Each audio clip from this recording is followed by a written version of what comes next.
Para entrar de lleno en lo que concierne las manifestaciones de lo que es el shock circulatorio asociado al shock séptico, tenemos que definir bajo qué escenario más o menos se comportan estos pacientes.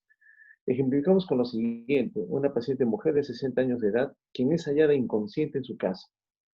A su ingreso a una sala de emergencia, la paciente está confusa, se percibe rápidamente fría y tiene un tono marmóreo. Los pulmones no revelan ninguna normalidad, el abdomen tampoco, no muestra ninguna señal de trauma. Y lo que preocupa es cuando comienzan a monitorizar al paciente que los valores de presión arterial están francamente elevados. Y eso justamente establece un cuadro de riesgo inminente que podría ciertamente ser muy perjudicial para la paciente si es que no se establece algún tipo de diagnóstico y tratamiento oportuno. Junto con esto, notamos que su frecuencia cardíaca se ha acelerado. Evidentemente, habría alguna condición en donde la esfera cardiovascular está reaccionando a algún tipo de estrés. Otro componente que llama la atención en este monitoreo que rápidamente se da es su saturación parcial de oxígeno, lo cual notamos que está en el valor mínimamente aceptable, que es 90%. Evidentemente, es un estado bastante crítico, en donde la evolución de ese insulto o esa infuria que ha tenido está ya comprometiendo la función pulmonar, la función cardíaca y también a nivel cerebral, porque le encontramos que está confusa y no responde adecuadamente. Bien, importante entonces para nosotros es valorar el escenario del shock séptico, una entidad bastante frecuente en el escenario del paciente crítico, tanto en las salas de emergencia, en las salas de UCI, pero a veces ocurre también en el escenario hospitalario o en el ámbito ambulatorio y el paciente lamentablemente que no es diagnosticado de forma correcta y peor aún derivado a una sala de internación, tiene, conforme va pasando el tiempo, mayor chance de poder fallar en su recuperación y lamentablemente muchos llegan a fallecer. Bien, ¿cómo establecemos primero que nada el diagnóstico de shock circulatorio? El shock circulatorio, a grandes rasgos, es un desorden en donde el flujo de sangre es insuficiente o inadecuado para satisfacer toda la demanda que la economía tiene en relación al requerimiento para poder sobrevivir, el requerimiento necesario para que ese órgano o sistema comience a trabajar en forma adecuada. Clínicamente, ¿cómo manifiesta el paciente el shock circulatorio? Evidentemente, porque hay hipoperfusión en los órganos. Los órganos están recibiendo menos cantidad de sangre en calidad que les permita, lógicamente, recibir oxígeno y glucosa para poder generar energía. ¿Y en dónde notamos clásicamente que esto ya está siendo significativo en relación a tener que sacrificar la perfusión? Evidentemente va a ser a nivel de la piel, en donde a veces adopta ese tono marmóreo, a veces la piel está muy fría, el tiene capilar está bastante por. Otras veces colocamos una zona vesical y notamos que nuestro paciente no está orinando adecuadamente, señal de que el flujo sanguíneo a nivel visceral también está seriamente perjudicado. Otras solamente basta ver al paciente que está inconsciente y desorientado y no responde adecuadamente, señal también de que la perfusión o la calidad de la sangre que está llegando a nivel del cerebro es insuficiente y evidentemente nuestro paciente está sufriendo los estragos de esta condición. El shock séptico de por sí es una forma de shock circulatorio, pero la característica relevante en relación a esta entidad es que es secundario a una infección. Hablar de una infección cualquiera evidentemente establece cuadros tan leves como una faringitis o una amigdalitis aguda y otros un tanto más graves como una neumonía. Pero cuando esta neumonía progresa o en su evolución comienza a dañar la función de algún órgano o sistema, evidentemente ya estamos hablando de una connotación infecciosa mucho más grande conocida como sepsis. Y si es que esta sepsis evoluciona aún más y perjudica la función cardiovascular, ya estamos hablando de un shock séptico. Evidentemente aquí el problema infeccioso ya progresó y avanzó mucho más. Existe una clara interdependencia entre la función pulmonar, que como vemos aquí busca oxigenar adecuadamente la sangre, pero para que la sangre se oxigene tiene que circular, tiene que haber un flujo continuo. Entonces no solamente va a depender de que el pulmón esté aireado, esté ventilado, esté llevando ciclos continuos de recambio de aire con el fin de obtener más oxígeno, sino que también tiene que haber un flujo continuo de sangre, lógicamente bombeado por el corazón, con el fin de que esta sangre pueda ser oxigenada adecuadamente y posteriormente distribuida a toda la economía. Ahora bien, no solamente es importante valorar los aspectos macrocirculatorios, es decir, que mi paciente tenga una buena presión arterial, porque yo lo puedo parar en un aparato de medición de presión o en un monitor hemodinámico. Me interesa también ver cómo está la microcirculación. Como vemos aquí a nivel de los capilares, desde el lecho arterial en el lado derecho hacia el lado venoso en el lado izquierdo, notamos que hay un flujo también continuo que va cambiando en el tiempo, a veces permitiendo que todas las células sean inundadas de sangre, lógicamente con oxígeno y glucosa, y otras veces esos esfínteres que están al inicio de ese sistema capilar se cierran, limitando el flujo sanguíneo. Y si es que esto es prolongado en el tiempo, evidentemente las células que dependen de ese flujo de sangre pueden verse perjudicadas. Entonces, siempre que valoramos shock, tenemos que hablar no solamente la macrocirculación, sino también estar enfocados a qué es lo que está pasando a nivel de la microcirculación. Cómo están esas células que en algún momento estuvieron expuestas a una hipoperfusión en su trabajo diario. Cómo se han visto comprometidas. ¿Están todavía vivas o ya están con poca chance de poder sobrevivir? Entonces, de nada me sirve a veces que yo, con el apoyo de fluidos o de algunas drogas, consigo mejorar la presión arterial en el aspecto macrocirculatorio, cuando a nivel microcirculatorio está ocurriendo una serie de desbalances o ya de daño inclusive celular que va a ser irreversible. Entonces, siempre que nosotros valoremos a un paciente en shock, tenemos que valorar no solamente la reanimación en los grandes vasos, lo que yo puedo valorar y medir, sino también a nivel de la microcirculación. A nivel de la microcirculación, esos capilares que tienen todavía algo de músculo liso están sometidos localmente al influjo de estímulos que pueden venir del ámbito local, con la producción de sustancias que median la vasodilatación, como el óxido nítrico, por ejemplo, u otros escenarios donde se promueve la contracción, por ejemplo, por estimulación de las células musculares lisas, en donde este efecto va a llegar a limitar el flujo de sangre a componentes celulares que evidentemente van a verse privados de lo que es la oferta de oxígeno que los eritrocitos normalmente le tendrían que ofrecer. Entonces, a nivel local, en un individuo sano siempre existen cambios en el tono del músculo liso vascular, que pueden responder tanto a estímulos vasoconstrictores como la serotonina, la angiotensina 2, o vasodilatadores como el óxido nítrico. Evidentemente debe existir un equilibrio, pero vamos a ver que este equilibrio, en el escenario del shock séptico, se va a romper. Esas células musculares lisas van a sobreresponder de forma exagerada a un estímulo local que lleve a un estado de vasodilatación persistente que lamentablemente va a perjudicar a toda la economía. Hablar de shock circulatorio es evidente como un escenario previo a hablar de shock séptico. Entonces, para hablar de shock tenemos que ver por qué me interesa tanto valorar cómo es que la sangre tiene que ir distribuyéndose a todos los órganos de la economía en base a lo que pudo capturar de oxígeno y posteriormente llegar al corazón para que éste redistribuya ese volumen de sangre. Nosotros tenemos un escenario donde existe una estación, donde se van a cargar las reservas de oxígeno y lógicamente esto corresponde a los pulmones. La sangre que ingresa a los pulmones desde el ventrículo derecho tiene que ingresar allí para que pueda oxigenarse adecuadamente. Conforme el oxígeno que está en mayor concentración a nivel alveolar comienza a unirse a la hemoglobina, evidentemente vamos a saturar sus sitios de unión. Este efecto va a verse representado para nosotros cuando está llegando ya de retorno hacia el ventrículo izquierdo con el contenido arterial de oxígeno. Y este contenido arterial de oxígeno es el que a nosotros nos interesa mucho, porque nos va a decir cómo es que esta sangre está llegando a la economía. ¿Es una sangre de calidad? Es decir, ¿tiene oxígeno suficiente para ofertar a las células o no? Y vemos que el contenido arterial de oxígeno depende de dos variables. El oxígeno que está libre, que básicamente representa un 2% del todo el oxígeno que nosotros tenemos en la economía, y el oxígeno que está unido a la hemoglobina. Y claramente notamos que es el oxígeno unido a la hemoglobina el más importante.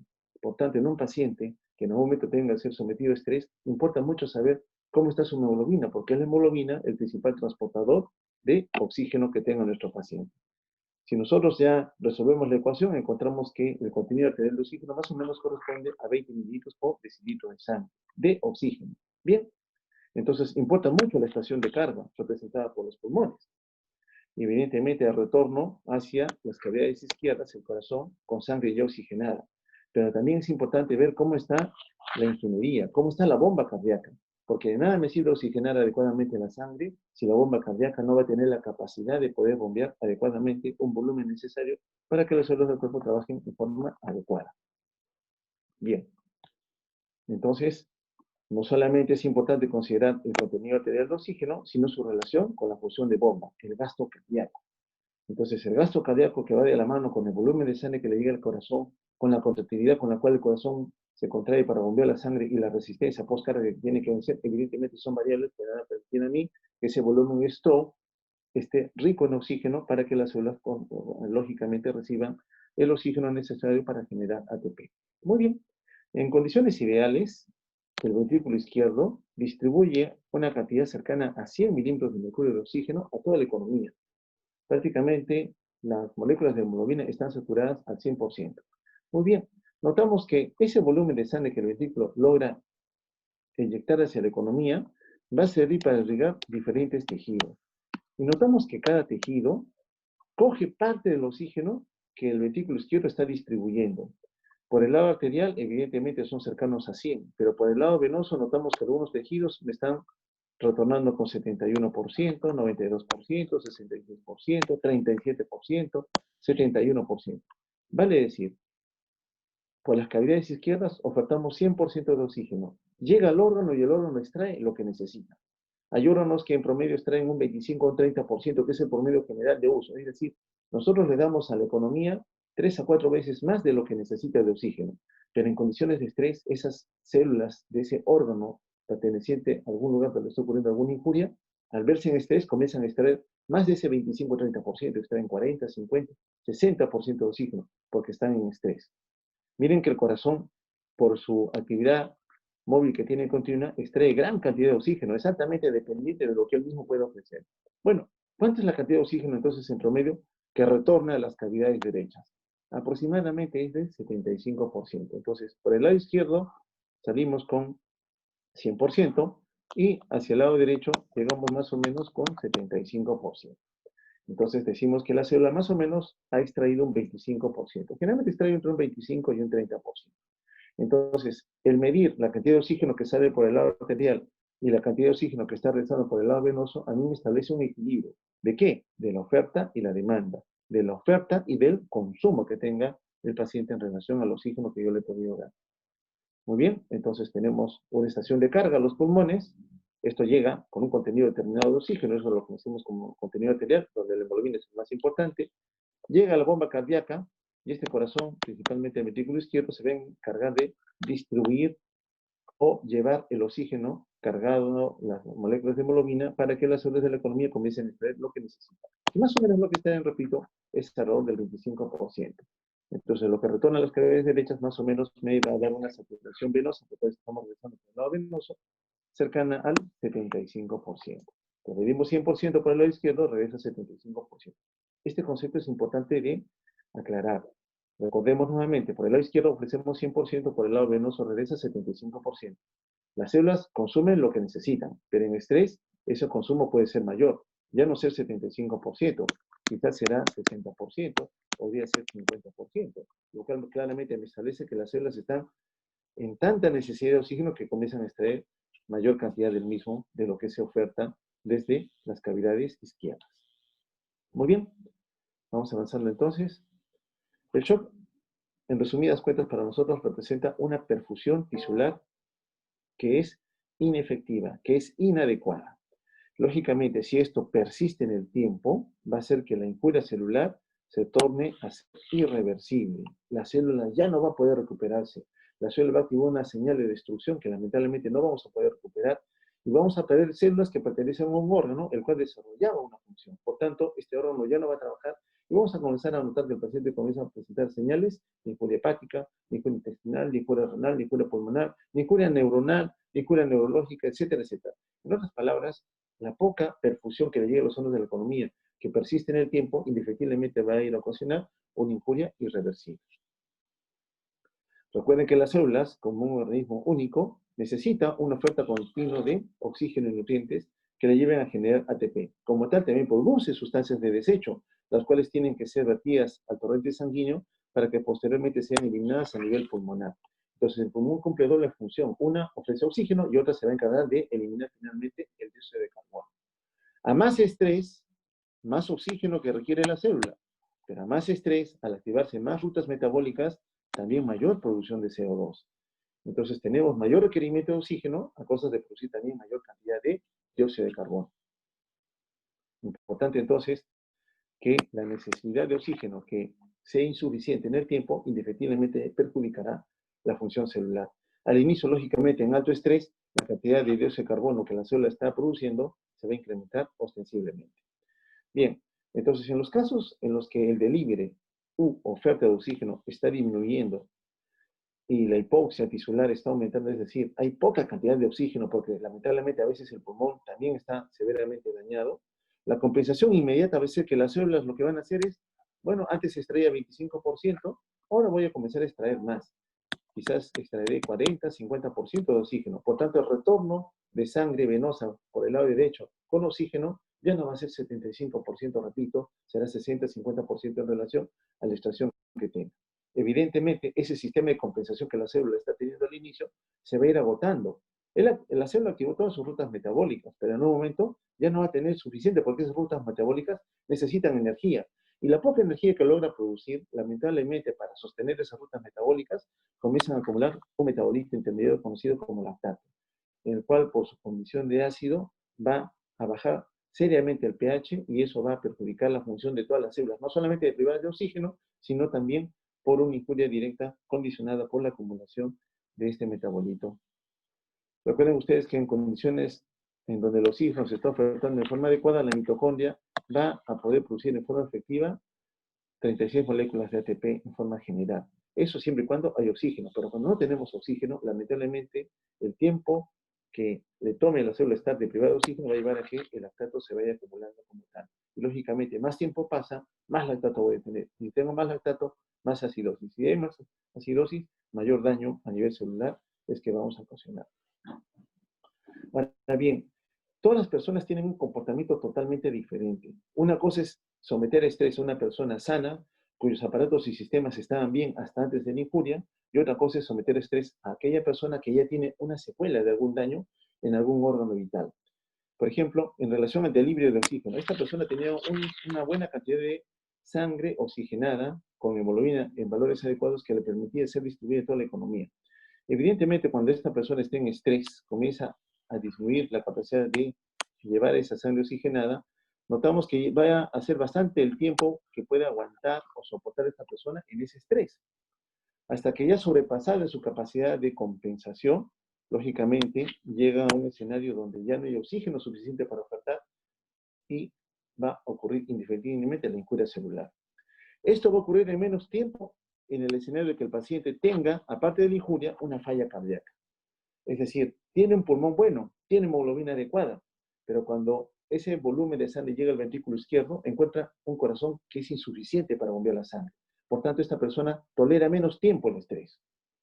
El otro escenario es la persona que tiene falla cardíaca, el factor de estrés que en ese momento lo está agobiando, pero añadidamente tiene un nivel de hemoglobina bajo. Es decir, el pulmón está bien, oxigena, o hago un buen recambio alveolar llevando oxígeno allí, pero la sangre que va circulando, entrando en contacto con esos alveolos, tiene poca hemoglobina. Por tanto, no va a tener suficiente chance de oxigenar adecuadamente el volumen de sangre que está ingresando a los pulmones. Y si junto con esto tiene falla cardíaca, evidentemente esta persona en menos tiempo va a tener manifestaciones de estrés. Peor escenario, aquella que, aparte de estar con factores estresantes, tiene falla cardíaca, tiene anemia y está haciendo falla de órganos. Cuando hay falla de órganos, evidentemente esos órganos están trabajando en mayor medida lo que habitualmente sabían trabajar. Están en mayor estrés. Por tanto, la chance de poder tener una injuria mayor ocurre en menor tiempo. Entonces, una cosa, repito, es manejar una persona sana hasta antes del evento inicial y otra es manejar un paciente que ya es cardiópata de base, que ya es nefrópata, que tiene anemia o que tiene alguna otra condición de riesgo que indefectiblemente acorta su tiempo de respuesta al estrés. Él tiene menos tiempo versus aquella que fue sana hasta antes del evento, en donde yo todavía podría esperar. Una cosa es manejar un paciente joven, otra cosa es manejar un paciente anciano.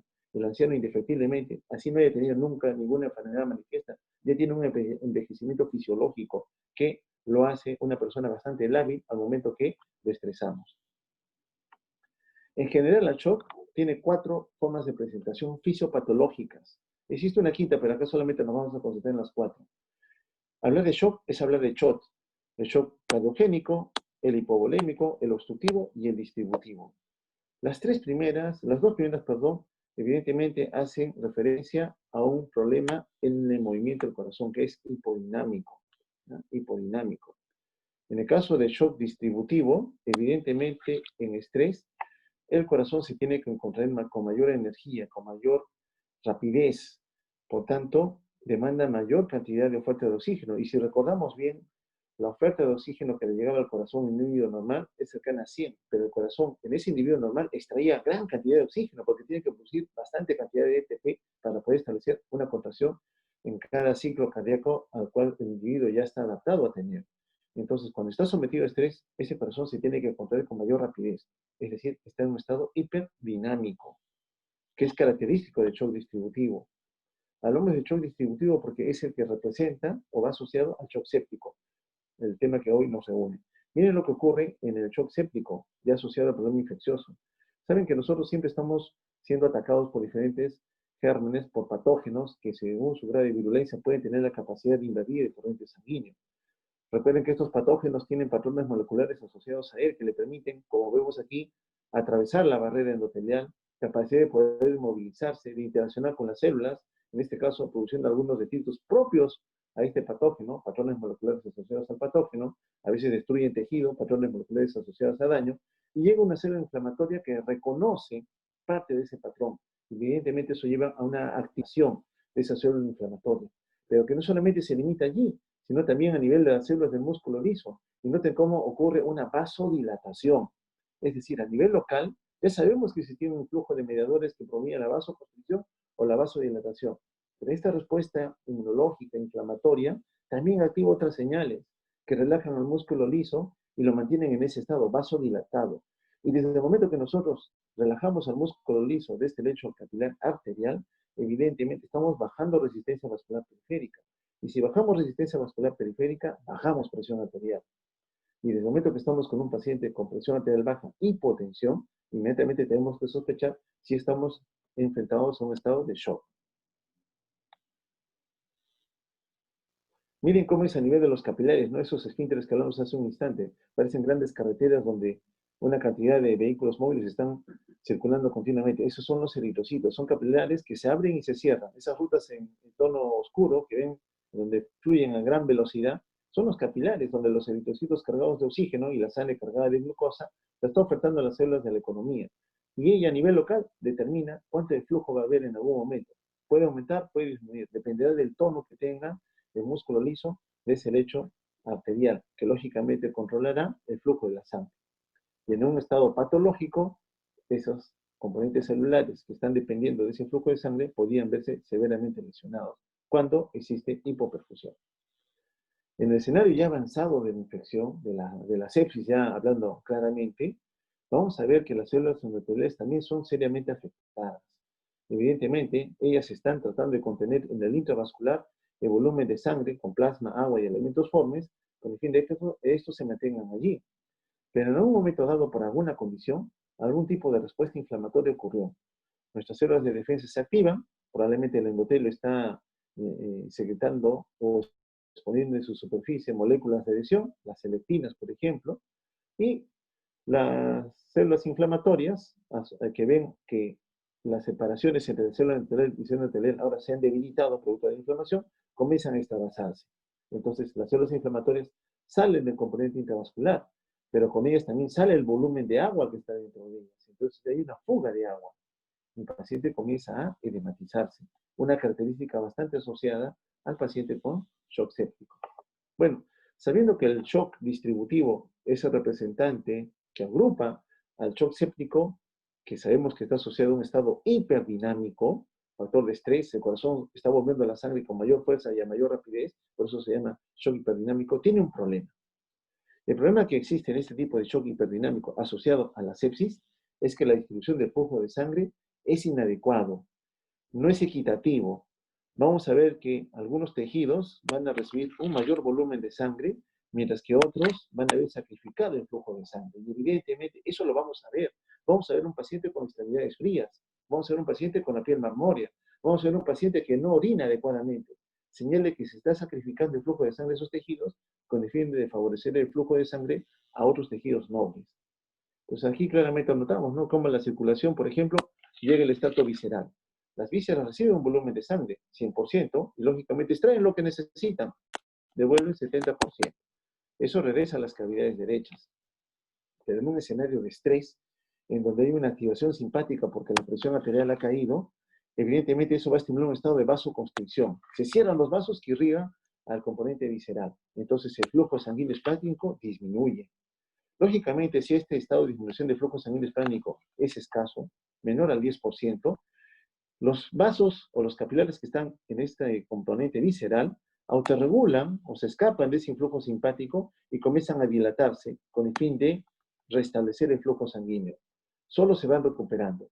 Pero si el factor de estrés persiste y la estimulación simpática es más enérgica, es decir, hay mayor vasoconstricción, menos flujo de sangre que está llegando y peor se altera ostensiblemente en el tiempo, indefectiblemente este paciente va a tener muerte de las células que forman parte de sus órganos viscerales. Aquí, evidentemente, por un tiempo prolongado estamos llegando a un estado de estrés importante donde estas células evidentemente van a ser sacrificadas. Cuando el simpático se activa, cierra vasos. No le importa lo que está ocurriendo aquí, son tejidos sacrificables, la piel generalmente, las mucosas, los órganos viscerales en general.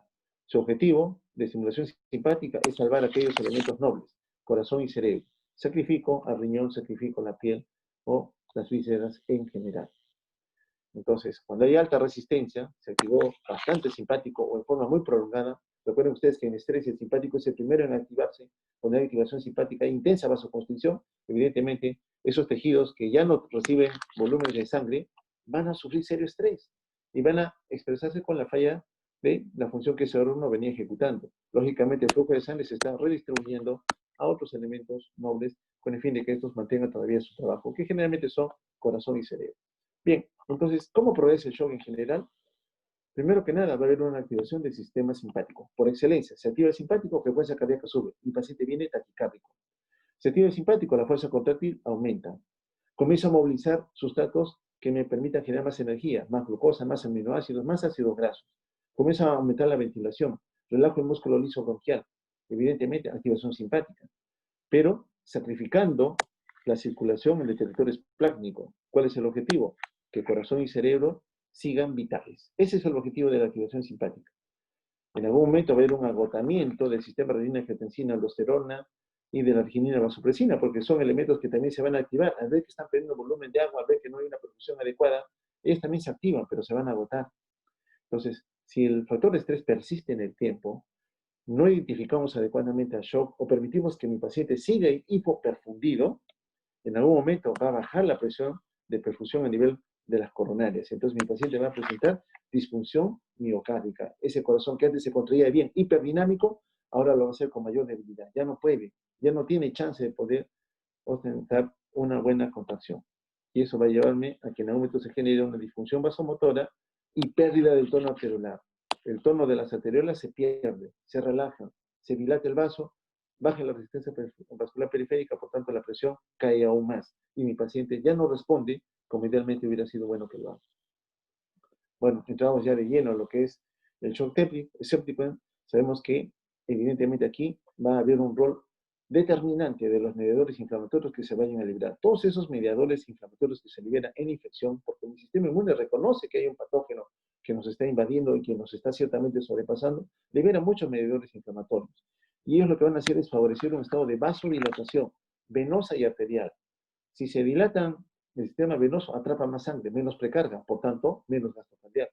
Si hay vasodilatación arterial, evidentemente bajamos la resistencia, baja la presión arterial. Evidentemente al inicio, el gasto cardíaco que se incrementó se va a agotar porque el tiempo de exposición a ese daño ha persistido. ¿Qué ocurre a nivel metabólico en el estado de shock circulatorio? Evidentemente la poca oferta de oxígeno que está llegando aquí, junto con la mala distribución, va a hacer que algunos órganos todavía estén sobreviviendo, pero otros son sacrificados en su función. El tiempo prolongado que esto va a llevar a que ocurra va a tener un serio perjuicio. ¿En qué? En que el consumo de oxígeno, que al inicio va a estar incrementado, la célula ambiente estresada va a pedirle a sus membranas que extraiga más oxígeno. Del 25% que antes extraímos, ahora vamos a extraer 40, 50, 60%. Evidentemente hay un aumento del consumo de oxígeno. Pero cuando el shock persiste, repito, ya la célula ya no tiene la capacidad de poder capturar oxígeno. Entonces el consumo disminuye. Entonces yo me doy cuenta porque antes por el lado arterial iba 100 y la célula ambienta cogía 50 y me devolvía solo 50%. Pero como el estrés ha persistido, no lo he corregido, no lo he identificado, no he dado un tratamiento adecuado para este paciente en shock, vamos a notar de que la célula se muere. Y como ya no hay célula que capture el oxígeno, le doy 100, por el lado venoso me regresa 90, 95, señal de que ya está ocurriendo una injuria instaurada. Noten ustedes que en estado de estrés, cuando la célula ha estado horas estresada, por más que en algún momento yo ya le ofrezca 100% de oxígeno, la célula ya no consume, porque ya no hay célula, ya se perdió, ya murió. En ese escenario que estuvo esperando que le estemos en algún momento mejorando la oferta de oxígeno, iba acumulando lactato, hiperlactacidemia. Lógicamente, ese compromiso se hizo ya sistémico y la caída del pH comenzó a perjudicar más la economía. Y esas células que todavía eran dependientes de lo que le podíamos ofrecer en algún momento, porque todavía estaban extrayendo mayor cantidad de oxígeno, ahora ya no lo pueden hacer. Ya no lo hacen porque se han muerto, ya las hemos perdido. Entonces, una demora en la identificación o en tratar adecuadamente al paciente con shock séptico, indefectiblemente va a haber asociado aumento de mortalidad. Entonces, cuando hay oxígeno, evidentemente producimos más ATP. Con poco oxígeno, producimos ATP en menor cantidad, pero nos cargamos de lactato. Recuerden que a nivel celular es la mitocondria la que va a verse dañada ostensiblemente. Recuerden que la mitocondria nos ayuda a generar energía y nos da vitalidad. Pero cuando nosotros le damos poco oxígeno, cuando baja el delivery de oxígeno, evidentemente la mitocondria estresada prolongadamente, inmediatamente activa la señal de muerte celular. Entonces se comienzan a morir los hepatocitos, los neumocitos, los enterocitos, etcétera, etcétera. Todas las células residentes en un tejido en particular que pertenece a un órgano comienzan a entrar en disfunción, solamente porque deprivamos de cantidad suficiente de oxígeno. Muy bien, ya sabemos entonces que en el estado de shock, de hipoperfusión, existe una cantidad de sangre que tiene poca oferta de oxígeno, ¿no? Entonces hay una hipoperfusión sostenida. Como la célula está en estrés, evidentemente activa rutas metabólicas. Entonces vamos a notar que esta célula estresada también comienza a acumular mayor cantidad de dióxido de carbono. Entonces yo sé que por el lado arterial existe una concentración de dióxido de carbono, que más o menos es de 40 mililitros de mercurio. Muy bien, conforme esta célula está estresada porque hay poco oxígeno, activa rutas metabólicas para responder al estrés, va a producir más dióxido de carbono. Entonces, por el lado venoso, la cantidad de CO2 que le va a llegar va a ser mayor. Llegará con 50, llegará con 60. El hecho que por el lado venoso haya más CO2 que por el lado arterial, por donde salió la sangre ventrículo izquierdo, significa de que las células están siendo altamente injuriadas, están siendo lesionadas, están respondiendo al estrés. Entonces, a esa variable nosotros lo conocemos como delta CO2. El delta CO2 es la diferencia entre la presión venosa de CO2 menos la presión arterial de CO2. Si este es mayor de 6 milímetros de mercurio, me dice estas células están en alto estrés. Es una variable que comúnmente en el escenario crítico empleamos frecuentemente. Bien, entonces, ¿cómo reconocemos al paciente en shock? Evidentemente, primero que nada, la forma más fácil es decir, mi paciente viene con hipotensión arterial. Pero la hipotensión arterial no es suficiente. Tengo que ver señales de hipoperfusión. ¿Y cuáles son las señales de hipoperfusión? Poca sangre en el cerebro, su paciente está con estado mental alterado, confuso, desorientado o viene en coma. La piel está fría o está moteada. A nivel renal, el paciente está orinando muy poco. Y a nivel cardiovascular, taquicardia, taquicardia. Y variables bioquímicas, elevación de lactato, señales de que existe hipoperfusión.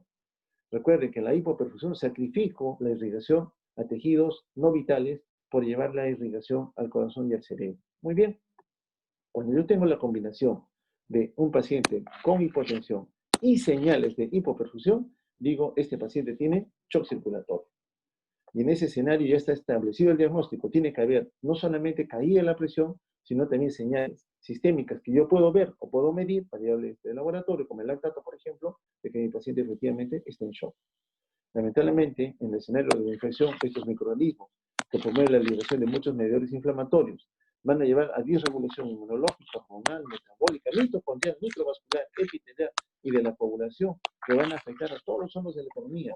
Y esto ¿okay? Falla multiorgánica, viene con falla respiratoria, viene con falla renal, viene con mejoría hepática, encefalopatía, etcétera, etcétera. Señales de que el proceso ya nos ganó, estamos llegando tarde, porque muchos órganos se han ido sumando al factor de injuria. La primera lesión es inflamatoria, porque se activa mi sistema inmune para responder a un factor de estrés.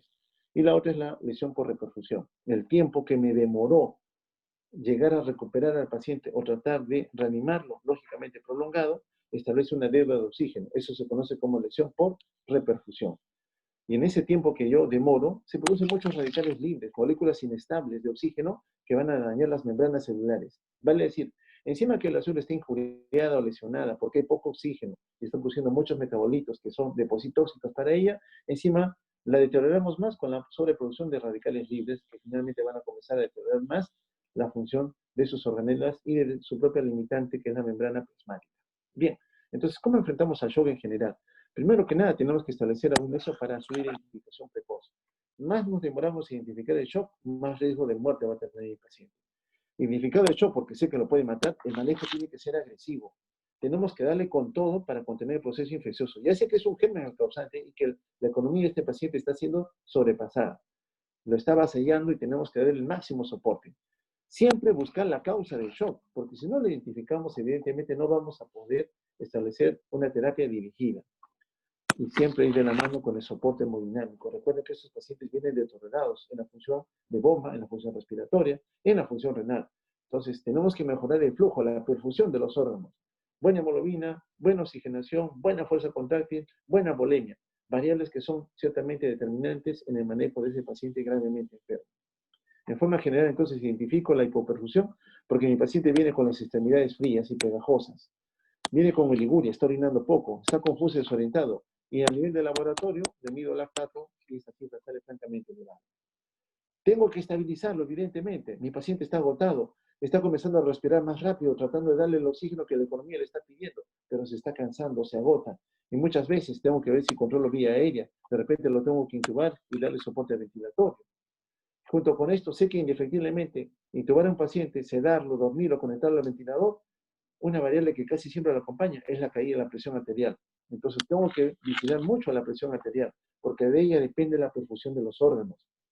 Al inicio tendré que usar fluidos, y si no resulta, drogas vasoactivas, vasopresores o inotrópicos, uno que me promueva la vasoconstricción periférica para aumentar resistencia, aumentar presión, y otro que me mejore función contráctil. Bueno, junto con esto, restaurar la perfusión sistémica, evidentemente. ¿Yo cómo me voy a dar cuenta que estoy yendo por buen camino, que mi paciente está respondiendo a las maniobras de tratamiento que yo le estoy dando? Porque vino confuso y desorientado en coma y veo que mi paciente está despertando. Orinaba muy poquito, 50 centímetros en 6 horas. Comienzo a reanimarlo con todo lo anterior y veo que el gasto urinario, producción de orina, comienza a aumentar. 100, 200, 300 de volumen de orina. Veo que el lactato estuvo muy elevado al inicio, entró con 5 y pasaron 4 horas, le mide otro lactato y ya está en 2. Señales de que mi tratamiento es adecuado. Igual la saturación venosa central de oxígeno. Si estaba en valores bastante bajos, señal de que la célula está en ambiente de oxígeno y comienza a aumentar la fracción inspirada de oxígeno, mejora la hemoglobina, mejora la función de bomba, en otras palabras, mejora el delivery, y noto que la saturación venosa comienza a subir, es señal de que mi terapia está yendo bien. Y lógicamente la terapia definitiva, buscar dónde está el foco que lo descompensó, en dónde está el problema infeccioso. Y de la mano, casi siempre, por no decirlo en la totalidad de los casos, vamos a ir con la terapia antibiótica. Bien, este es un escenario común, ¿no? Recibimos un paciente inestable hemodinámicamente. Viene febril, viene con tos, con disuria, diarrea, tantos escenarios asociados a infección. Pero lo más significativo en este caso, su saturación parcial de oxígeno. Está con 89% de saturación, recibiendo 100% de oxígeno. Es un paciente severamente lesionado, porque si está recibiendo oxígeno al 100%, miren a cuánto llega de saturación. Y la otra variable, hemodinámica, la presión arterial, está en 88,52. Está hipotenso. Su presión arterial media a duras penas me garantiza que podamos irrigar a los órganos vitales. Y vemos que su frecuencia cardíaca también se ha incrementado. Al aumentar frecuencia cardíaca, el mismo corazón está demandando más oxígeno. Entonces, si por un lado no consigo oxigenar adecuadamente la sangre, con ese 89% que estamos notando, ese delivery va a ser insuficiente. La célula está en estrés. El simpático se activa y cuando el simpático se activa, va a pedir más oxígeno. Entonces, evidentemente, mi paciente, si no hacemos algo, puede evolucionar en forma desfavorable y podría fallecer. Tenemos que hacer lo suficiente. ¿Y qué notamos con los examinados? Miren el tono de la piel. Esto es piel marmórea. No es una piel de un tono uniforme. Aparece como un empedrado ahí con bordes claramente definidos. Eso es piel marmórea. Así recibo a los pacientes que están en shock. Evidentemente, si yo, pasado 1 o 2 horas, comienzo a reanimarlo, mejor presión, mejor oxigenación, voy a ver que el tono de su piel cambia un tono más uniforme, más rosado, más caliente. Señal indirecta de que mi paciente está saliendo del shock y que evidentemente mi terapia es la adecuada. Bien, entonces cuando estamos frente a un estado de shock, siempre debemos valorar cómo está mi delivery. Y el delivery de oxígeno, repito, va en relación al gasto cardíaco, función de bomba y cuánto de oxígeno existe en el lecho arterial, porque esa es la oferta que le voy a dar a las células de la economía. En eso debo vigilar. Entonces, este paciente que lo veía mal, se le tuvo que intubar. Intubándolo, vean ustedes cómo aumentó su saturación a 99%. Está conectado a un ventilador, estamos dando 60% de oxígeno, como notamos aquí en la parte inferior del sistema de PIB, dice 60% de oxígeno. Estaba con 100 y no llegaba ni a 90, y ahora estamos con 60% y llega a 99. Pero ¿cuál es el problema? Notamos que su presión arterial sigue baja. Entonces, primero que nada, cuando nosotros comenzamos a trabajar con un paciente en shock, que está hipoperfundido, con clara evidencia de daño a diferentes órganos y sistemas, tenemos que ir trabajando en forma más o menos en paralelo, reanimando órganos. Decidimos trabajar primero con el pulmón y tomamos al paciente, porque el paciente está hiperventilando, está haciendo mayor contracción enérgica, no solamente del diafragma, sino de músculos intercostales, y ese movimiento exige energía. Muy bien, lo intubamos, lo sedamos, lo dormimos, conectamos a la máquina para que el pulmón deje de pedir oxígeno, que esté tranquilo y relajado. Muy bien, conseguimos mejorar la saturación. Ahora nos concentramos en qué? En la presión de perfusión, porque notamos que la presión arterial media está en 60, valores bajos. 65 es lo mínimo que debería tener. Entonces comenzamos a decirnos, tenemos que mejorar la presión arterial. Y basado en la reanimación con fluidos, el uso de un vasopresor conocido como norepinefrina, noten ustedes que estamos manteniendo una buena oxigenación y la presión arterial ya subió. Es decir, hemos reanimado pulmón y estamos reanimando la parte cardiovascular. Eso ocurre generalmente en el escenario del paciente en shock circulatorio asociado a sepsis. Tenemos que trabajar con diferentes escenarios. Aquí estamos estableciendo un equilibrio. ¿Pero equilibrio de qué? De la oferta. Estas dos variables que nosotros estamos viendo aquí es la oferta, es lo que le estamos dando a las células, es la macrocirculación. Pero a mí me interesa qué cosa, ver cómo está la microcirculación. Porque aquí yo estoy mejorando solamente lo que está saliendo del ventrículo izquierdo. Mi pregunta ahora es, ¿las células de esos órganos están utilizando el oxígeno o ya es demasiado tarde? Porque recuerden ustedes, más tiempo me demora a mí compensar presión arterial, compensar delivery de oxígeno con el contenido arterial correspondiente, evidentemente esa célula quizás ya activó su muerte celular por mecanismo de apoptosis y cuando llegue el oxígeno nuevamente ya no encuentre a quién dárselo porque la célula desapareció. Este corazón hiperdinámico, ¿no? Cómo se mueve enérgicamente. Lógicamente, para estos estados de contracción, este corazón pide más energía. Entonces, es un estado hiperdinámico que característicamente acompaña al shock séptico. Entonces, una vez que nosotros aseguramos el delivery, es macrocirculación, tenemos que buscar el equilibrio entre la oferta y el consumo. La oferta yo ya sé que quizás le he conseguido. Mejoré oxigenación, mejoré presión arterial media que va de la mano con la presión de perfusión. Pero mi pregunta inicial es, muy bien, macro, a nivel macro está todo ok. Me interesa cómo está el consumo. ¿Las células están o no están cogiendo lo que yo ahora he mejorado en dar? Entonces, ¿cómo es que valoro yo el equilibrio oferta-demanda? ¿Cómo puedo yo medir? Bueno, aquí resumimos. Este es un pulmón que recibe oxígeno.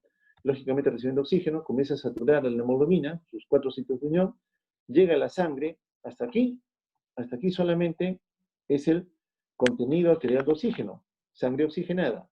Llega a las cavidades izquierdas, ventrículo izquierdo, y esta la oferta a la economía. Esto que falta de la economía se conoce como delivery de oxígeno. Este es el delivery. Muy bien, llega a un tejido diana determinado, las células comienzan a capturar oxígeno, eliminan el dióxido de carbono, extraen lo que necesitan y lo devuelven a las cavidades derechas. Sangre menos oxigenada. Entonces, esa sangre regresa nuevamente al pulmón para mejorar su oxigenación. Muy bien, por el lado arterial, repito, 100%, por el lado venoso promedio, 70%. Eso en un individuo normal. Pero cuando estas células están en estrés, piden más oxígeno, extraen más oxígeno. Entonces, por aquí ya es 100, por acá regresará 50%. Entonces, yo tengo que trabajar con ello, equilibrar la oferta y el consumo. Evidentemente, cuando yo veo valores bajos, yo digo, las células todavía están vivas y puedo trabajar. Mejoro FIO2, mejor hemoglobina, mejor fuerza contráctil, mejor delivery en otras palabras. Pero cuando veo, repito, que ese valor está en 90, 95, significa que a pesar de que he mejorado el delivery, las células ya murieron, ya no hay con quién trabajar. Y eso ocurre muchas veces, estamos llegando tarde. El lactato está volando, 10, 15, 20 el lactato. Señales de que a nivel microcirculatorio el desorden ya se instauró. Y por más que yo haya mejorado presión arterial media, por más que esté mejorando oxigenación, estas células ya se perdieron. Ya no hay nada que hacer. Entonces, es importante, repito, ser precoces en el diagnóstico y una vez diagnosticado, ser agresivos en el tratamiento. Entonces, el lactato representa un metabolito que evidentemente en situación de estrés, cuando hay poco oxígeno, la célula busca todavía sostener su vitalidad, produciendo poquito ATP. En tanto, usted no le devuelva el flujo que ella tenía antes para que mantenga esa generación de ATP, va a acumular lactato. Y lamentablemente el lactato, repito, es un metabolito que es señal de que hay un deterioro en la oferta de oxígeno. El lactato es un marcador de mortalidad. Las cifras de lactato deben estar siempre por debajo de 2 milimoles por litro. Por debajo de esa cifra. Eso es lo normal. 0,5, 1. Pero 2 para arriba ya me habla que este paciente tiene algún desequilibrio en el consumo, en la oferta-demanda. A veces también es por hiperproducción. Post ejercicio, por ejemplo, producimos más lactato. Hay otras condiciones no patológicas en donde el lactato se puede incrementar. Pero bueno, en términos generales es menos de 2. ¿Qué ocurre con el lactato? Si el lactato comienza a incrementarse, 4, 6, 8, 10 de lactato, vean la tasa de muerte de ser 100, los pacientes a 75, a 50% con lactato de 4, 25% sobreviven con lactato de 6. Es decir, si yo le mido el lactato a una persona que está con sospecha de shock séptico y me salen 6, solamente 1 de 4 van a sobrevivir. Y si está por encima de 10, indefectiblemente, el riesgo de muerte es altísimo. Encontré un paciente que arranca con 10, 15, 20 de lactato, a veces lo vemos en estatus epiléptico, postparada cardíaca, y no logra descender ese valor. Evidentemente ya me dice, las células ya han muerto, ya no hay nada que hacer. Son marcadores también de pronóstico para definir si hay alguna chance de poder hacer algo o no por ese paciente. En términos filosóficos, entonces, hablar de shock es hablar de una transición entre la vida y la muerte. El paciente puede morir. Entonces tenemos que tener, repito, mucha curiosidad en el diagnóstico de shock circulatorio, en especial de shock séptico. Bien, entonces el tiempo es oro. Tenemos que actuar rápido. Ni bien identifiquemos un paciente, no solamente basta que venga hipotenso, también tiene que venir con señales de hipoperfusión. A nivel sistémico, la parte clínica de examinar al paciente únicamente y la otra de marcadores bioquímicos como es el dosaje de lactato. Si están los dos, es un shock circulatorio. Si el paciente venía con fiebre, venía con tos, venía con diarrea, disuria, compromiso neurológico, rigidez de nuca, por ejemplo, a favor de una meningitis y el líquido sale, definitivamente es un cuadro infeccioso, pero ya en la denominación de shock séptico. Si Lewis Thomas, vean ustedes en una publicación de New England en el año 72, claramente estableció que es mi sistema inmune el que está asociado al daño que vemos en el shock séptico. Es decir, mucha respuesta inmunitaria lleva a ese desorden.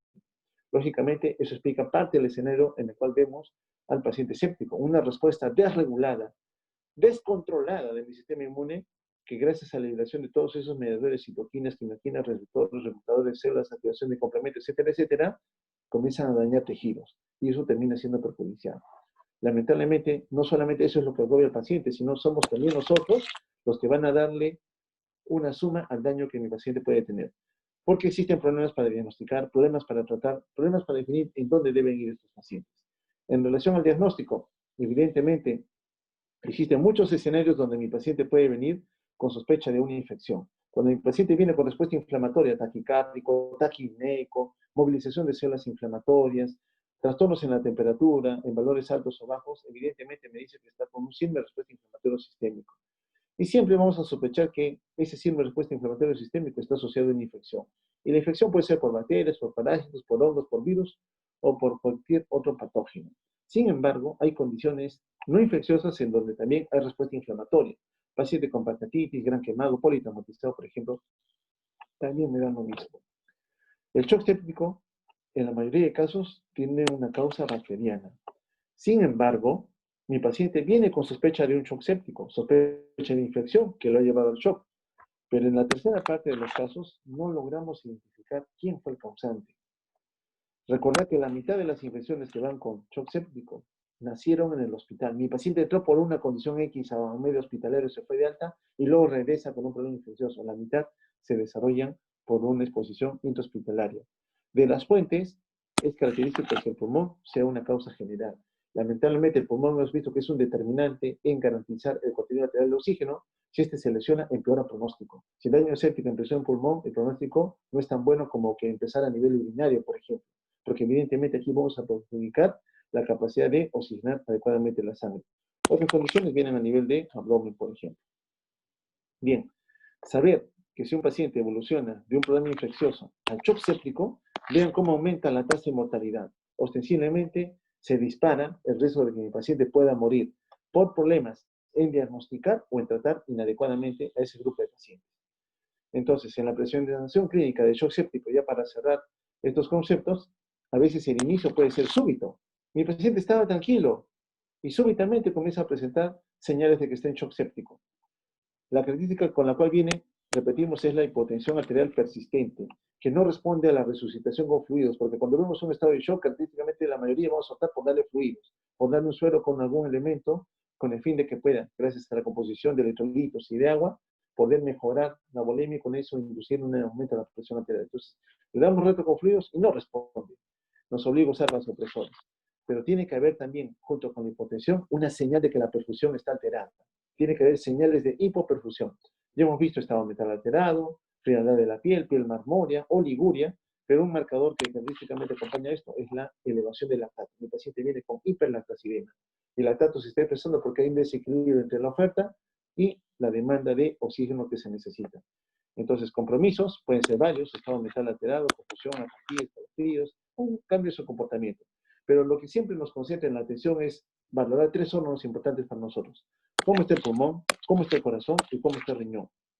Si de por sí uno determina este paciente entre falla respiratoria y viene con una infección, eso es una sepsis.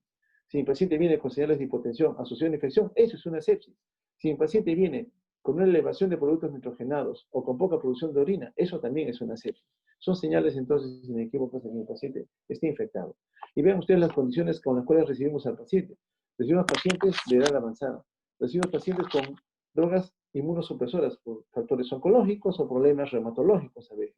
Recibimos pacientes que están usando alguna droga beta bloqueadora, bloqueadores del sistema simpático. Yo sé que el simpático lo necesito para reaccionar al estrés, pero lamentablemente esta persona, por alguna condición, a veces coronaria, a veces de daño hepático, está recibiendo un beta bloqueo. Entonces, como estamos bloqueando al simpático, no estamos estableciendo una respuesta compensadora. Por ende, el factor de estrés también nos va a avasallar. En otro escenario, recibimos pacientes malnutridos, desnutridos por un lado y obesos por otro. Lógicamente, las poblaciones son diferentes, cada uno con su idiosincrasia que lleve a reaccionar de manera diferente en la expresión de la enfermedad. También es importante no olvidar de que la sepsis es un proceso dinámico, va cambiando. Puedo recibir un paciente inconsciente en la calle, que en el transcurso de las horas se determina que es un componente quirúrgico, se descompensa y lo tenemos que intubar. Se descompensa aún más porque está haciendo fallas de órganos y tenemos que darle mayor soporte. Luego regresar a reevaluar el caso para definir si la terapia que estamos dando en este momento es adecuada o no. Es un proceso que va a cambiar. No siempre se mantiene con la misma condición. Solo entró con falla de pulmón o de falla respiratoria y así se va a mantener. En el camino muchos comienzan a agregar trastorno de coagulación, falla renal, disfunción miocárdica, entre otros. Entonces es un proceso dinámico. No siempre la causa es bacteriana, repito. En un seguimiento se determinó ya que las causas micóticas, igual que las bacterianas que están aquí arriba, también son causas relacionadas a originar un shock séptico. En los estados de inmunosupresión, muy frecuentemente llevan a las infecciones por hongos, ¿no? Todos los factores asociados a caída en las defensas. Drogas asociadas a corticoides, drogas inmunosupresoras, que no permiten que el sistema inmune reaccione a algún patógeno. Y en general, cualquier procedimiento invasivo, lo intubamos, le colocamos un catéter vertical, una sonda nasogástrica, por ejemplo, un tubo de drenaje, esos condicionan riesgo de infecciones por hongos. Mucho cuidado también con ellos. Otro escenario es a veces aquel paciente que de frente entra y entra con falla de órganos, entra con falla respiratoria, entra con falla renal, viene hipotenso. Sospechar siempre cuando uno ve a esos pacientes, a pesar que no vengan con fiebre, no vengan con tos, con diarrea, con disuria, etcétera, etcétera, piense, la sepsis puede ser la causa de esa falla multiorgánica. Entonces, la disfunción multiorgánica tiene varios escenarios que lamentablemente confluyen en el daño a órganos. Noten ustedes que conforme el daño de esos órganos aumente, 4 más órganos, el riesgo de muerte para ese paciente también se eleva.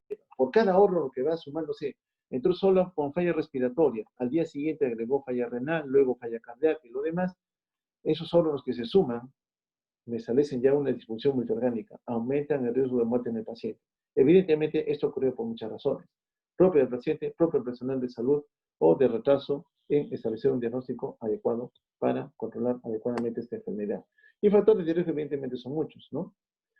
Evidentemente, el puntaje o la suma de todos ellos, pacientes terminales, ancianos, pacientes que vienen con activación simpática, pacientes que vienen hipotensos, pacientes que tienen un cuadro respiratorio. Noten ustedes cómo se toma en cuenta si el proceso empezó en el pulmón. Repito que cuando el pulmón es la fuente de la infección, el pronóstico en ese paciente no es tan bueno como que si hubiera originado en otro componente orgánico. Entonces, a más puntaje, evidentemente, el riesgo de muerte también se va a elevar ostensiblemente. Bueno, ¿cuáles son los errores en el manejo del shock séptico? No siempre hay que hacer caso a las guías. Las guías son una receta de cocina únicamente. Los pacientes son cambiantes. En base a la condición que tenga cada uno de ellos, tenemos que modificar parte de una recomendación. No siempre tomar en forma tubular, siempre en forma racional, ¿ya? En base a la experiencia, no únicamente, sino también al cambio que ocurre a veces en la literatura en definir si tal o cual tratamiento muestra una claridad de ser beneficiosa para los pacientes. Bien, el manejo de shock séptico tiene tres pilares. Uno, indefectiblemente, tratar la infección. Porque hablar de shock séptico es hablar de un problema infeccioso. En segundo lugar, la resucitación cardiovascular. Y en tercero, intentar modificar la respuesta inmune que sabemos que se ha activado en forma desregulada. Bueno, el primer brazo, ¿no? Manejo del shock séptico. Estabilización hemodinámica. Es vital estabilizar hemodinámicamente al paciente. Tenemos que darle fluidos.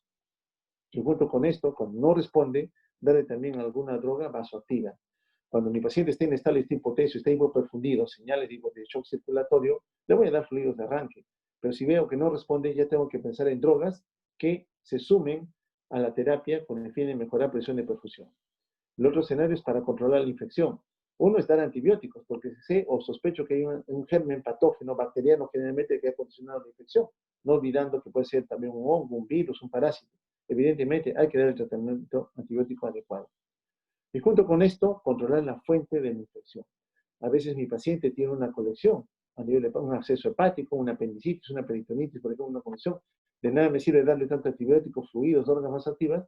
Tengo una colección con gérmenes ya dentro del paciente. Tengo que evacuarla, evidentemente. Tengo que drenarlo. Y el tercer pilar, en la medida posible, si es que se puede hacer, es modular la respuesta inflamatoria. Algunas veces el paciente es reanimado con fluidos, con drogas vasoactivas, se interviene, se le da antibiótico y aún persiste hipotenso. Entonces, algunos casos van asociados a una insuficiencia suprarrenal y tenemos que hacer uso de los corticoides, pero corticoides a baja dosis. Entonces, que me permita nuevamente establecer un equilibrio en la modulación inmune. Finalmente, a veces hay que trabajar con los vasos, ¿no? La arginina vasopresina que vimos que se agotó en algún momento también podría tener alguna indicación en ese escenario. Entonces, la esfera médica tiene que enfrentarse a una serie de condiciones propias del shock, donde vamos a encontrar un paciente hipofundido que viene encefalopático, con falla respiratoria, con falla renal, con desorden de coagulación, con alteraciones hepáticas y encima la disfunción cardiocirculatoria. Vale decir, son muchos daños, muchos órganos que están comprometidos, que lógicamente me tienen que establecer hasta dónde puede haber una respuesta a todas las maniobras que yo voy a tener que emplear.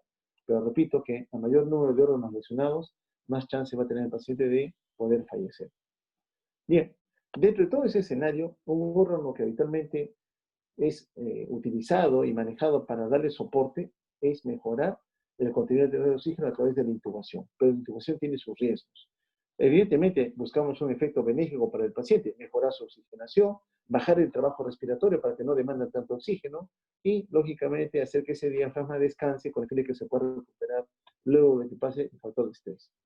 Lamentablemente, hay riesgos que pueden ocurrir junto con este factor de estrés, deterioro hemodinámico, comúnmente el paciente que es intubado, que es sedado, que es sometido a alta carga de presión para favorecer un buen ciclo ventilatorio, hacen deterioro hemodinámico, tienen caída la presión arterial, por la distensión de los alvéolos hacen injuria, también pueden hacer neumonías, o incluso el mismo diafragma puede tornarse perezoso por el hecho de haber dado soporte ventilatorio.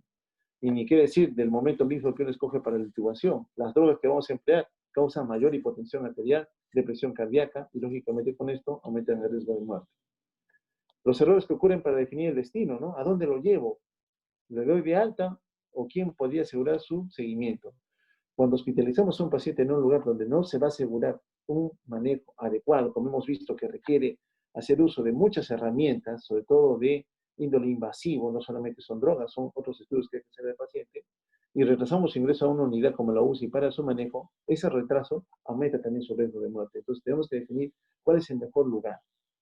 A veces ocurre de que el escenario donde estamos manejando al paciente no es reconocido como un escenario cambiante. Puede cambiar. Sabemos que es dinámico en la evolución de la sepsis. A veces el equipamiento o el personal no tiene la experiencia suficiente para reanimar a un paciente. Entonces digo, este no es el mejor lugar para reanimarlo. Peor, no tienen experiencia de resucitar al paciente. Entonces tengo que buscar el mejor lugar. Si no lo puedo hacer en una sala determinada, tengo que cambiar una sala donde sí se garantice ello. Evidentemente, mientras más severa sea el cambio evolutivo que tiene la sepsis, más riesgo de muerte va a tener. Los tres enemigos de la sepsis: la hipotensión, la hipoperfusión y la falla multiorgánica. Muy bien.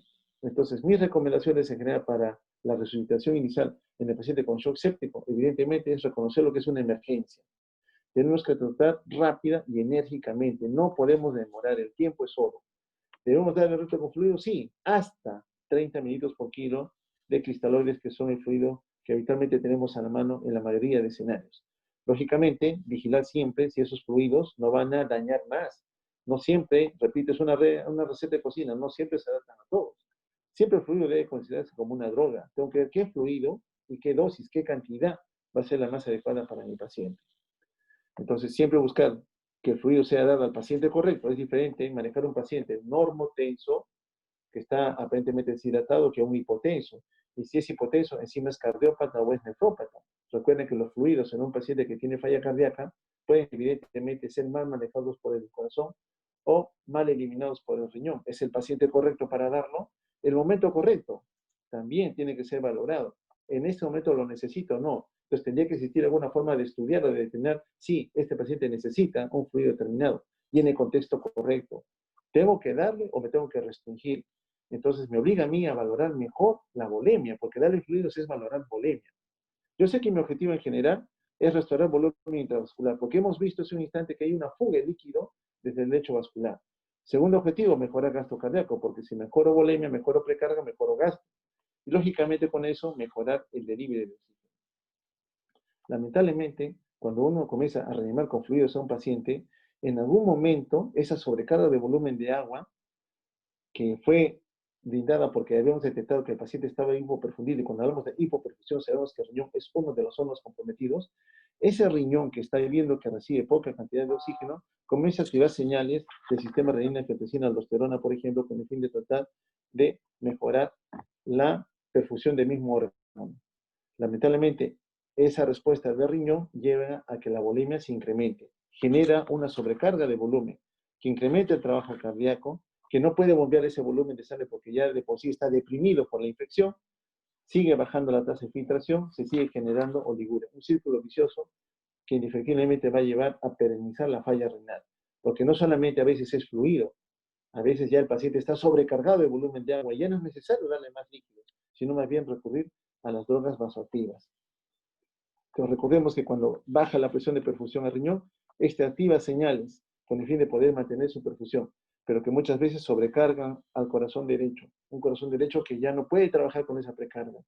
Y como no puede trabajar con esa precarga, la sangre se estanca y causa congestión de la sangre a nivel renal. Lógicamente, con esto, oliguria, poca producción de orina, aumento de nitrogenados. En ese momento uno reconoce: mi paciente está hipotenso y tengo señales de hipoperfusión, le coloqué la sonda y mi paciente está orinando poco, le damos más agua. Y al darle más agua, empeoramos la situación. Como este corazón ya está insuficiente y ya no puede bombear la sangre, el otro órgano que se va a sumar es el pulmón. El pulmón comienza a acumular agua, edema agudo del pulmón, porque al paciente lo valoramos mal. No siempre vamos a pensar que el fluido va a ser la condición única para darle a todos los pacientes. A veces tenemos que detenernos a pensar: ¿ya es suficiente? ¿Tenemos que parar o todavía requiere algo más de fluidos? Nos recuerde, bueno, nosotros comenzamos a tratar con fluidos, la mitad de los pacientes no van a responder, no van a responder. Es decir, entraron hipotensos, le damos fluidos, la mitad a los cuales les hemos dado no responde. La otra mitad sí puede responder, pero de esa proporción, la mitad solamente lo va a hacer de forma transitoria. Mejoró un ratito la presión, pasaron unos minutos, vuelve a caer. Entonces me obliga a mí a tener que valorar: ¿sigo dando fluidos o me detengo un momento a pensar si hay otra maniobra para poder determinar si voy a tener que hacer uso de más o menos fluidos?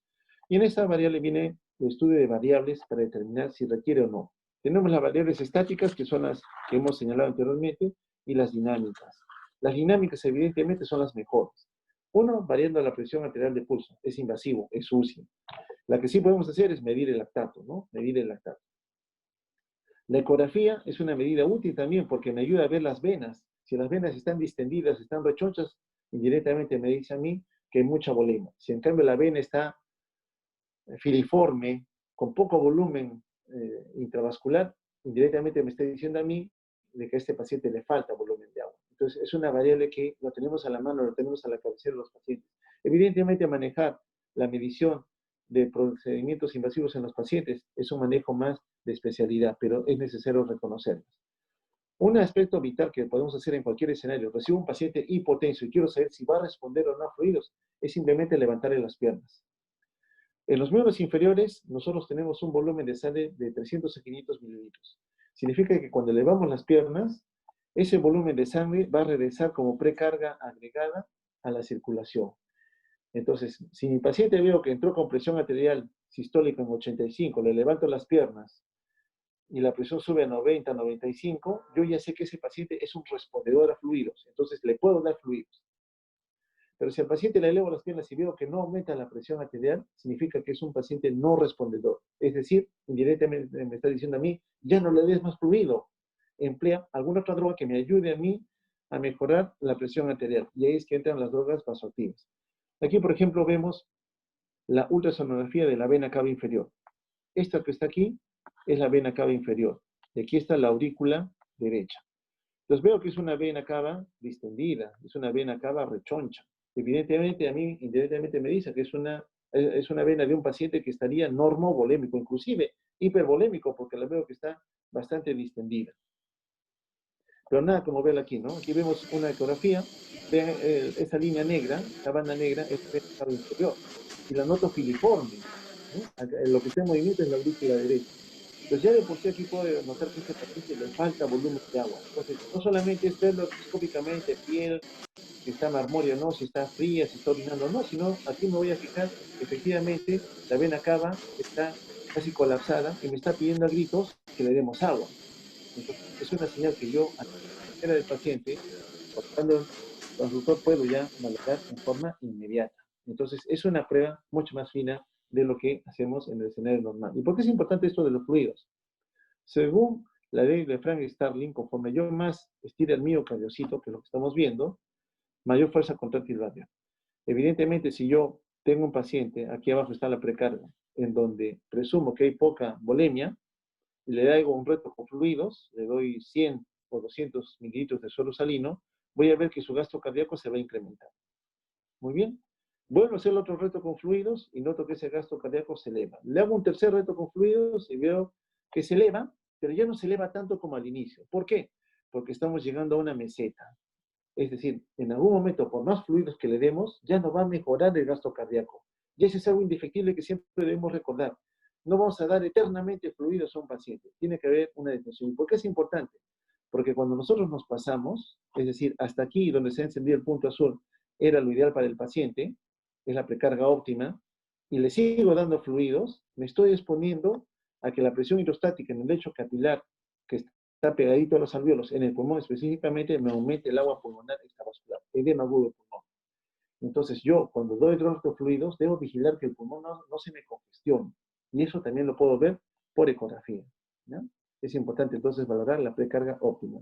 Y en ecografía, cuando coloco el transductor, veo estas líneas de acá, ¿no? Como son colas de cometa, como rayos, se conocen como líneas B y me dicen, en ese paciente a quien estamos llenando con fluidos, ¿sabes qué? Se te está llenando de agua los alvéolos. Para, ya tenemos que detenernos. Ya nos está diciendo, inicia vasopresores.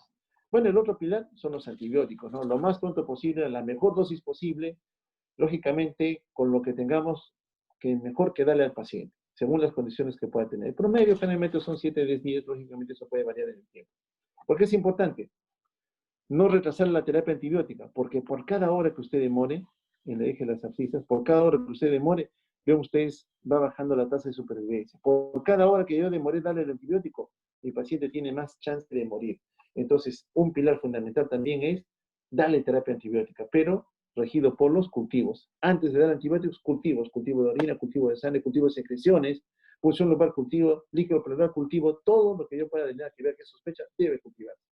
Escogiendo el tratamiento apropiado, en gris, vean ustedes que lógicamente la mortalidad va a ser menor que darle un tratamiento no apropiado. En negro es cuando escogí un antibiótico, pero el antibiótico no iba acorde al foco infeccioso. Tengo que escoger el mejor antibiótico en relación al foco que se tenga. Evidentemente no estamos hablando de neumonía, peritonitis, acceso hepático, porque para cada condición existen esquemas de tratamiento diferentes. Muy bien, agradezco Su presencia solamente es para terminar lo concerniente al shock séptico en recomendaciones generales que habitualmente hacemos. Ya saben, diagnóstico precoz, tratamiento oportuno, agresivo, dándole con todo, y siempre valorar, en algún momento debe tener mi proyección a darle más fluidos, porque darle más fluidos podría lógicamente entorpecer no solamente la función de bomba, sino también la función pulmonar. Y si tengo un pulmón que ya está dañado, lo congestiono de agua, menos oxigenación, menos cantidad de oxígeno, menos delirio de oxígeno, más células muertas. Muchas gracias por su atención y no sé si es que tuvieran alguna pregunta bien hacerme por esta ruta. Les agradezco mucho. Sí, doctor, muchísimas gracias por la ponencia. Chicos, si es que tienen alguna pregunta, alguna duda que haya quedado del tema, pueden hacerlo mediante los comentarios.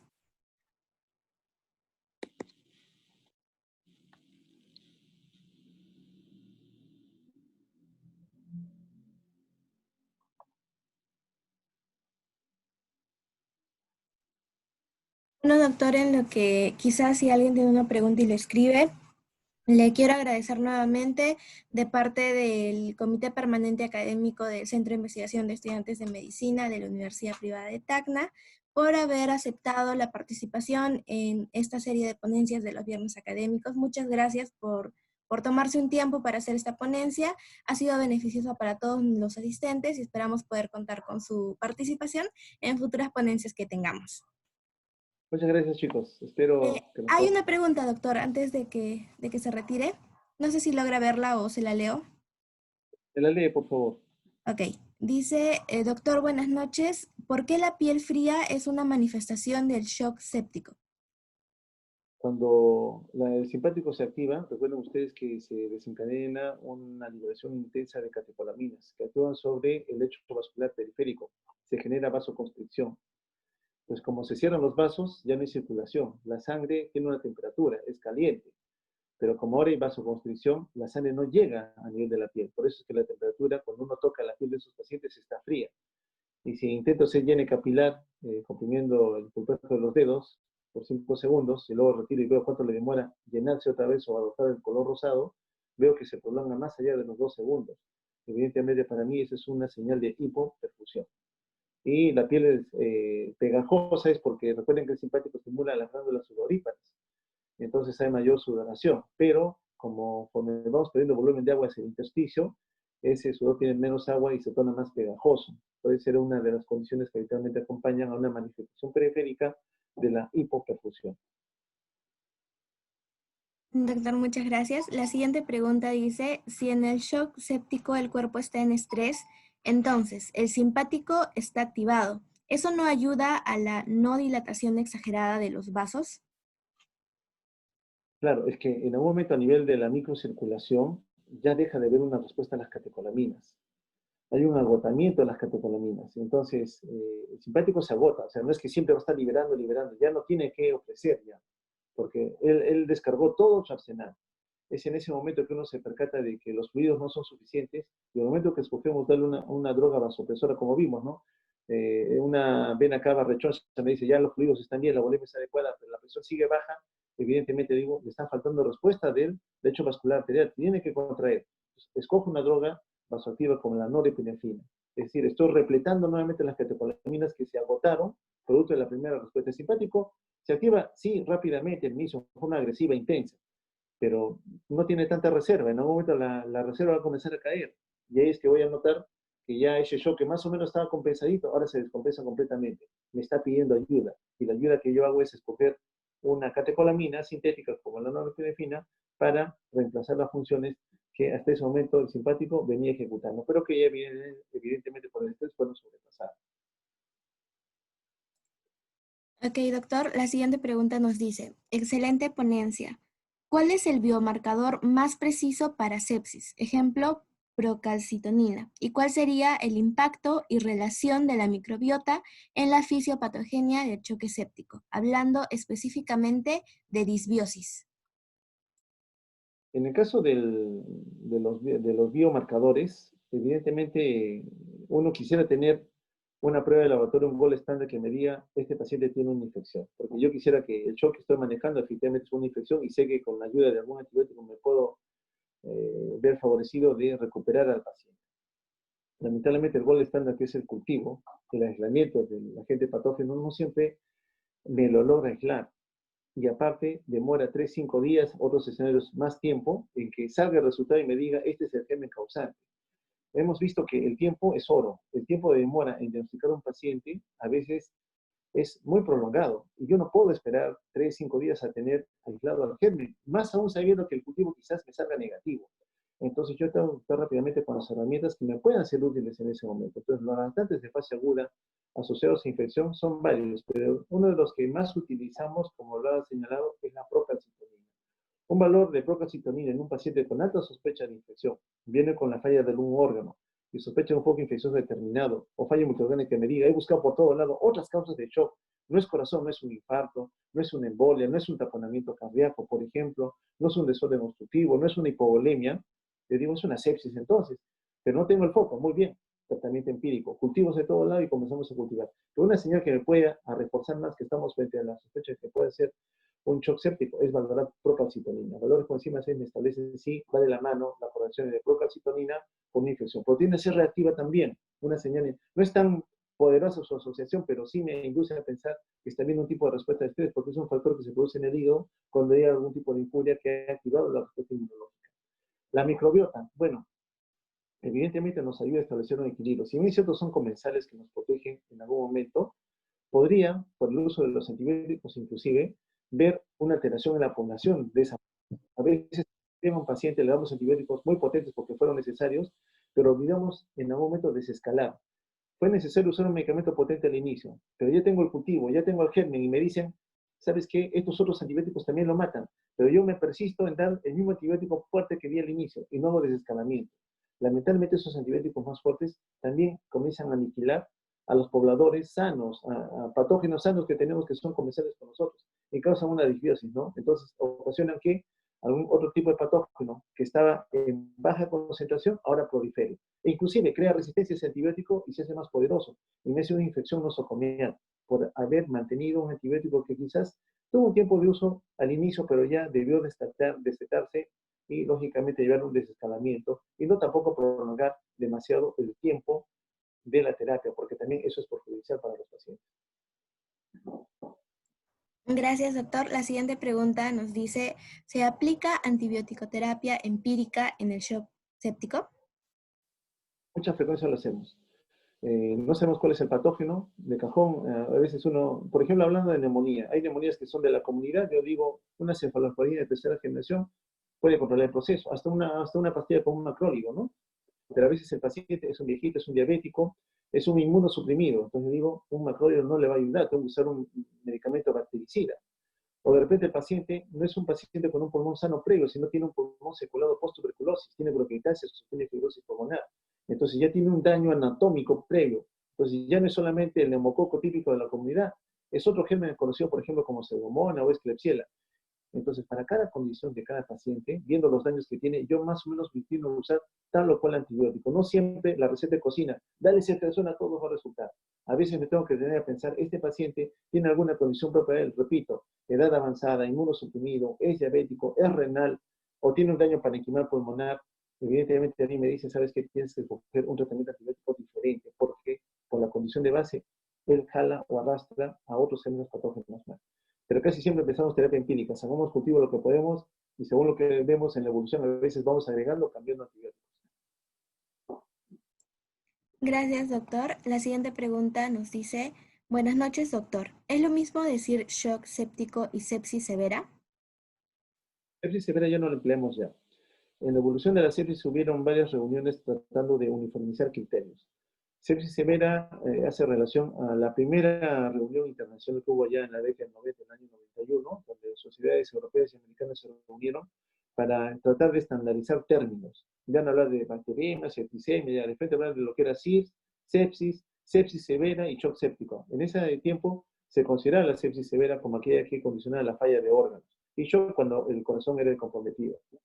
En reuniones posteriores, con el fin de detectar mejor a la sepsis, se fueron creando otros criterios más.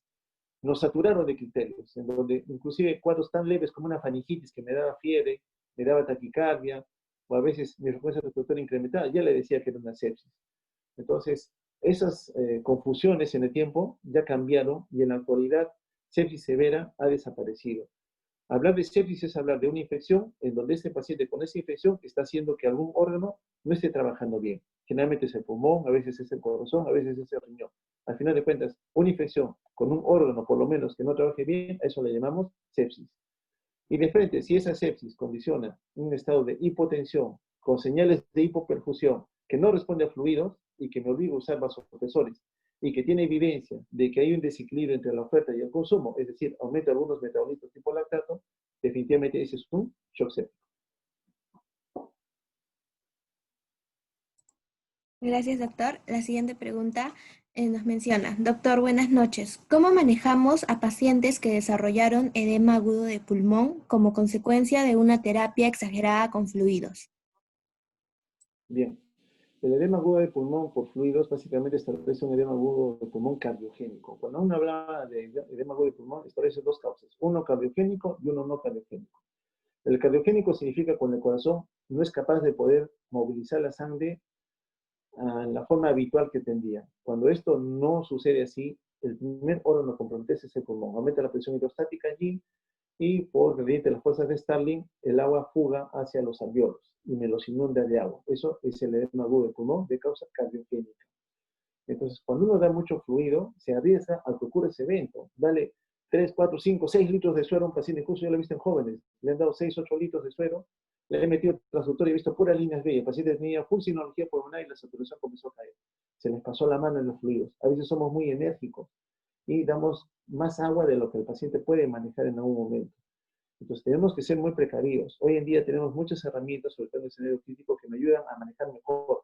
Antiguamente era solo la clínica, solamente darle fluidos para darle fluidos, 1, 2, 3 litros de suelo y ver cómo respondía.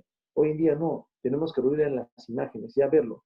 La ecografía es una herramienta vital que prácticamente la mayoría de escenarios clínicos en emergencia, en UCI ya tienen, y es lo mínimo que se puede pedir para valorar si este paciente va a requerir o no darle una mayor cantidad de fluidos. Es una herramienta bastante importante. Lógicamente en el escenario crítico hay otras más, pero es algo que prácticamente tenemos a la mano en todos los escenarios de emergencia.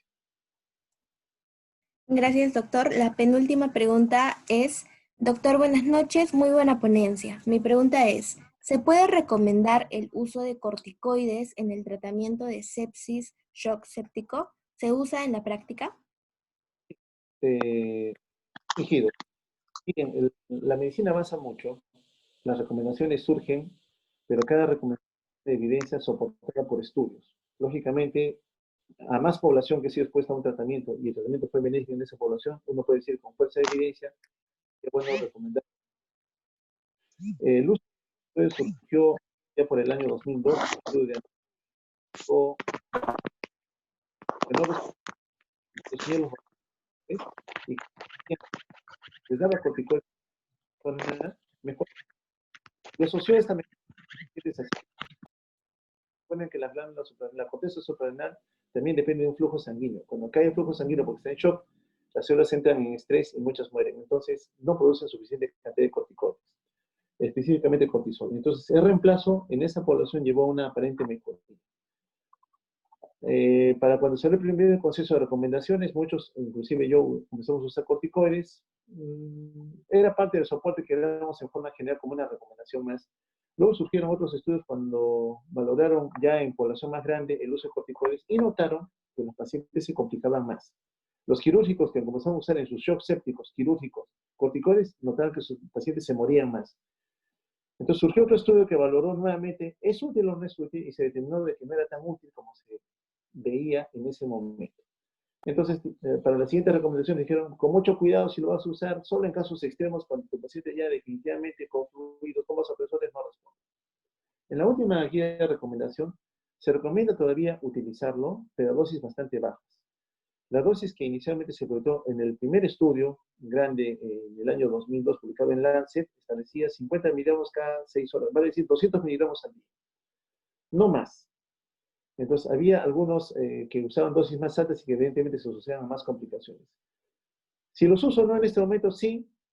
No tengo forma de medir si mi paciente tiene o no insuficiencia suprarrenal, pero mi paciente está mal. Y yo sé que fisiopatológicamente lo que me dice sí podría ser posible y no tengo más que darle y mi paciente sigue hipotenso, evidentemente lo voy a utilizar. Sí lo utilizo. Generalmente 200 miligramos diluidos para pasar en 24 horas continuas. El ideal sería medir, este paciente produce o no produce cortisol en cantidad suficiente, pero lamentablemente en nuestro escenario local no tengo un laboratorio a la mano que me mira si este paciente en estrés tiene o no suficiente cantidad de cortisol. Como no lo tengo, es empírico. Pero cuando a mi paciente, repito, lo veo hipotenso, que no me está respondiendo a nada, es un paciente joven, potencialmente recuperable, evidentemente tengo que darle una herramienta más para ver si responde. Lógicamente, quizás en estudios más grandes esto cambiará. Pero sí han habido algunos importantes donde han dicho con mucho cuidado, con mucha restricción. No es que se dan de inicio, solamente cuando tengo aquel paciente, estoy usando de fluidos, ya repetí toda la bulimia. De vasopresores ya estoy en dosis tope, pero no mejora. Reevalúo todo si se me está escapando algo y no encuentro. Entonces pienso, puede ser insuficiencia suprarrenal y le doy. Y si noto que mejora, ya, relación causa-efecto. Sí, efectivamente estaba pasando algo. Entonces le tengo que dar ese tratamiento. Así es como lo manejamos. Ok, doctor, gracias. Y la siguiente pregunta es, cuando el paciente evoluciona desfavorablemente y llega a tener un síndrome de disfunción multiorgánica, ¿qué es lo que sucede con el lactato? Definitivamente el lactato se va a incrementar más. Comenzamos a reanimar al paciente de falla multiorgánica. El lactato que desciende para nosotros es buena señal, señal de que estamos llegando a tiempo, señal de que esas células todavía están vivas y cuando les comenzamos a reanimar con fluidos, con oxígeno, mejorando la hemoglobina, la función de bomba, notamos que baja el lactato, se están recuperando. Pero cuando notamos que no se recuperan, a veces ese oxígeno que ahora comienza a inundar toda la economía, oferta más radicales libres porque está habiendo más sustrato de oxígeno. Sobre células que ya estaban muertas, dañan más membranas. Entonces el lactato en esa etapa de reanimación que no desciende me dice, ya no hay nada que hacer. Al contrario, sube más.